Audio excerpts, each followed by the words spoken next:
সকালে ঘুম থেকে ওঠা থেকে রাত্রিতে ঘুমোতে যাওয়া পর্যন্ত কোন কোন কাজগুলো আমাকে করতে হয় সেগুলোই একটা ছোট্ট ভিডিওর মাধ্যমে তোমাদের সাথে শেয়ার করার চেষ্টা করব। যদিও বা সব কাজ এই একটা ছোট্ট ভিডিওর মাধ্যমে তুলে ধরা সম্ভব নয়, তবুও চেষ্টা করব তোমাদের কাছে তুলে ধরার। আমার দৈনন্দিন জীবনের সাধারণ লাইফস্টাইলই তোমাদের কাছে তুলে ধরছি। সকালবেলা ঘুম থেকে উঠে বর আর ছেলে বেরিয়ে যাওয়ার পর বাড়ির কাজে হাত লাগালাম। প্রথমেই বাসি বিছানাটা গুছিয়ে নিলাম, তারপরে পুরো বাড়ি ঘরদোর সুন্দর করে ঝাঁটা দিয়ে এখন নাতা দিয়ে দিচ্ছি। এখন বাজে ওই 8:30টার মতো।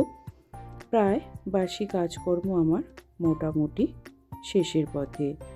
অনেকগুলো জামা কাপড় জাঁকিয়েছিলাম, সেগুলো কেচে ধুয়ে মেলে দিচ্ছি।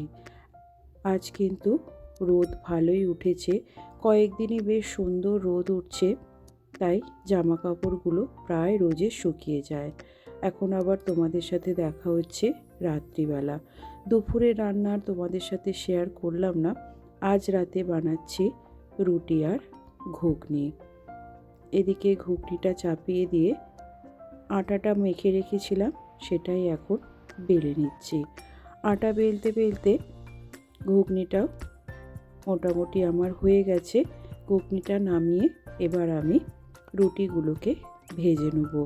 একটা ছোট্ট ভিডিওর মাধ্যমে সব কাজ তোমাদের কাছে তুলে ধরা সম্ভব নয়, তবুও যতটা সম্ভব চেষ্টা করলাম। আজকের এই ভিডিও তোমাদের কেমন লাগলো অবশ্যই কমেন্ট বক্সে কমেন্ট করে জানিও। ভালো লাগলে লাইক, শেয়ার এবং সাবস্ক্রাইব করে দিও।